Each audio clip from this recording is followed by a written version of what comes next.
Hi, and welcome back to my channel, My Tax Guy, where we discuss tax and business matters and hopefully make better decisions for our financial futures. Today, I want to take some time out and thank everybody for liking, sharing, and subscribing to the channel. I really appreciate it, and I want to keep continuing this trend. I want to make it to 1,000 subscribers by the end of the year. And with your help, I can do it. So feel free, hit that like button there at the bottom and share with anyone that is really interested in these discussions. And without further ado, let's get into my reaction video about Shakira and her tax issue. Now, one of the things that was really interesting about this tax issue is not just the fact that Shakira, who is a beautiful, phenomenally successful woman, but also one of the premier entertainers on the planet. As far as South America is concerned, she might as well be Beyonce. And I kid you not, they feel that strongly about her.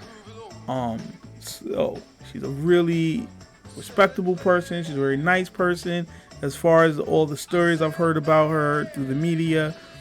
But as with the case, nice has very little to do with business, and more importantly today, tax. And that's what I want to talk to you about. Now, the first thing I would say that interested me about this case is the fact that it really came down to where she lived. Now, a lot of us, when we move around, we don't give it two thoughts. We go from state to state, city to city, with no thought of any implications of it having anything to do with our taxes. But believe it or not, that is actually a very, very big deal. Where you live at is very important to how you have to have your withholdings done, and even when you come to file with your tax preparer, they have to know where you actually resided at for the entire year. New York, funny enough, has a very simple and also a very complicated rule. Basically, once you hit 182 days in New York, you're technically considered a resident. But if you never really officially move here, then you pretty much just have to pay your taxes.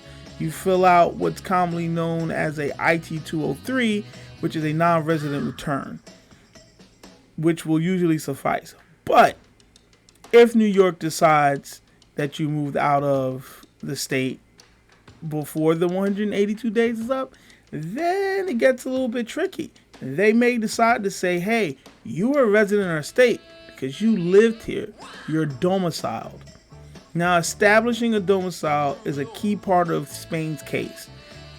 And that's why this is one of those things that really popped open and really opened my eyes. Like, a lot of people really don't know that is a thing. And depending on where you are, those rules are very different. Pennsylvania, for instance, has some of the strictest rules concerning establishing residency for tax matters. I know this because I had a friend whose son went to Penn State, and the young man was in the state for 2 years, and they still would not give him residency, even after he had already gotten a job in Philadelphia, and he was already paying taxes to the state and the city. Amazing, right? You're paying taxes, but they will not consider you a resident, because that is not enough to establish you being a resident of that state. Meanwhile, like I said, New York, you come here for 180 days, you're a resident basically. But are you? And the answer to that question is, it's also complicated. The most important thing to do if you're living in states like that is seeing if there's a form that designates whether or not you're moving into and out of the state and into and out of certain cities. Another great example, I live in New York, so that's why I love using it, and it's so much stuff that'll help people along. But the reason why I'm using New York as an example is because just because you live in New York State doesn't necessarily you don't have to use that form I'm going to call the IT 360.1, which is the form that specifically says when you move into and out of the state and when you move into and out of New York City. That's right. Even though you're in a part of New York, you still would have to fill in that form if you lived in one of the 5 boroughs. And it's very important that you don't think that those are not things that are important, because it is. Because depending on what your tax issue is, you may have more taxes you may have to pay. You may have less taxes you have to pay.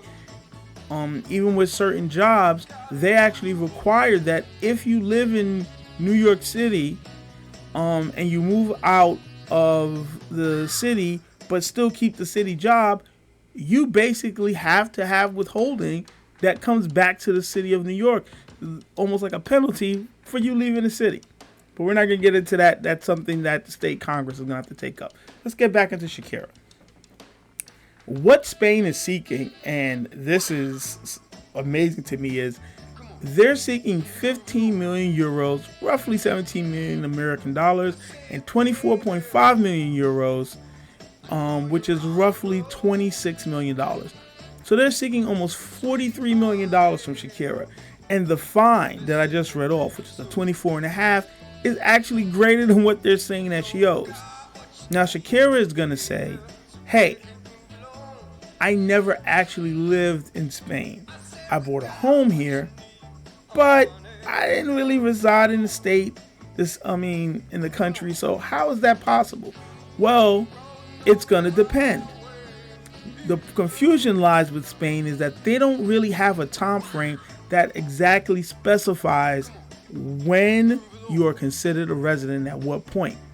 That is something that's going to go against them, I think, in court, because it's also confusing to come in front of a judge and say, well, we don't really have anything to say what exactly makes you a citizen, but she does own property here, and that should be enough.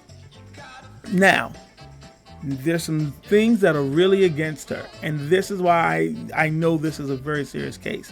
And these things are things that you need to consider. The first thing is her children in school. Shakira has 2 wonderful children with her ex. I'm not too certain if they got married or not, but she does have wonderful children, and those wonderful children attend school in Spain. And as many of you know, when you have school kids, you cannot just throw them in school. You have to establish that you live there. And that is a key component of Spain's case, is the fact her kids are in school in Spain.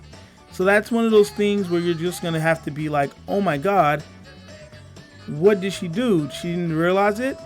Well, the fact of the matter is probably not.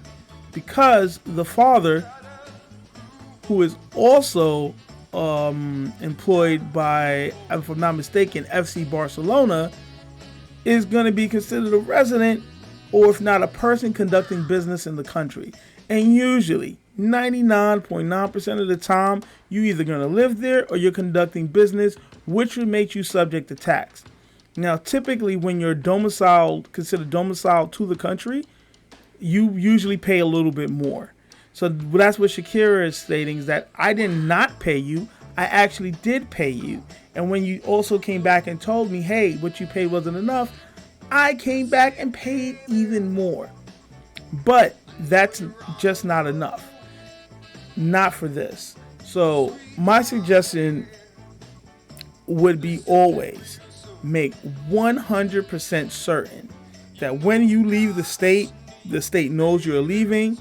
If you're going to be doing business in the state, that your purpose of this being in the state, or in this case the country, is the fact that you're just there to conduct business.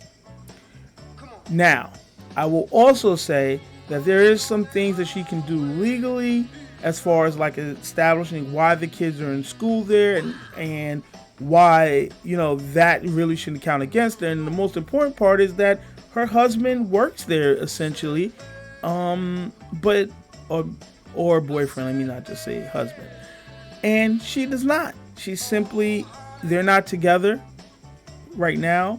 At the time they were, but now they're not. And she was just there for business. He had the kids, they went to school there, and that's the end of it. I don't know if they're going to buy that, but that would be something that would count in favor. That's why, as complicated as this issue can be, there's a lot of lessons to be taken out of it. So I will say, Shakira, I wish you the best of luck. You have a very difficult road in front of you. One other thing that I will also say that will be in her favor, because I don't want to leave it off like she's completely out of favor here. One of the things that will count for her is the fact that she personally is saying that she didn't live in the country, and that the only time she was there was literally to handle whatever business it was between her and her husband Gerard Piqué or Peak. I'm not 100% certain how to pronounce his last name. The children and herself. So it was never a time when she was actually living in the country. Now, Spain's part of this, which is also going to be difficult for them, is they have to prove that she's a resident of the country. Even though she does not have any passports to the country, she has never filled in any paperwork to become a citizen of the country, they have to establish she's in the country, because that is basically the entire argument. And without a time frame or without any sort of immigration documents to say, hey, look, she filled an application, it's going to be very difficult even for them to say, hey, she's a resident here. Now, there are some tax lawyers that are actually saying that Spain is jumping the gun and turning this into a criminal matter, because they not only want the money, but they're also talking about putting her in jail for anywhere between 2 and 8 years, which is almost unheard of. Typically, when people have that level of money that Shakira have, I think her net worth is over 200 million. Usually when they have that and they're going, hey, well, let's see what it ends up being, and whatever it ends up being, if I end up having to pay, I'll pay. But Spain just doesn't want her to pay. They want her in jail. And typically with those sums of money,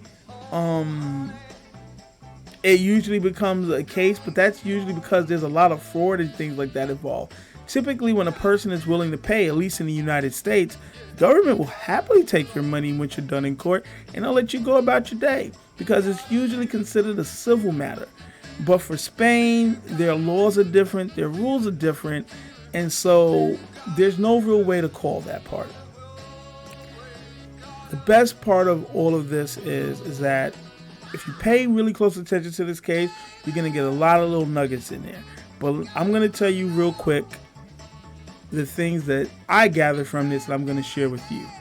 1, when you're moving around, make sure that wherever you're going, government-wise, they are aware what you are there for. It's not enough for you to just slip in and out of the country or in and out of a state because you can. You must establish the purpose of the reason why you're there. That is very important, because if the government feels like you're there for something besides that, or they can prove it beyond a reasonable doubt, they will win the argument for whether or not you're either domiciled or conducting business there. So whatever forms that you have to fill in for that business or for yourself personally, make sure that they know that that's the reason why you're there.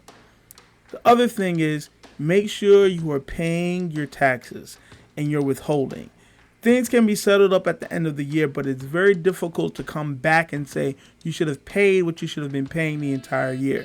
Now, we here, like in New York and in the United States, most of the states have what's called a reciprocal tax, which basically means if you're paying tax in this state, whether your home state or the other state that you're working in will say, hey, you're paying tax over there, well, we're not going to tax you over here as well. Most states are like that. Really don't think there's any that aren't like that offhand, but I'm pretty sure there's like 1 or 2 where they're like, no, we're not doing that. You're going to pay them and you're going to pay us. It's pretty much how they are. So, as long as you're basically either working there or conducting business there, they're going to expect you to pay some tax. As a matter of fact, I know a state, even with reciprocal tax, you may end up owing them some money. And it's New York. That's right. Whether or not you live here and work here, or you live here and work in another state, those combinations between those, maybe 4 or 5 different combinations, but you may end up not having enough money withdrawn from another state to cover your New York balance.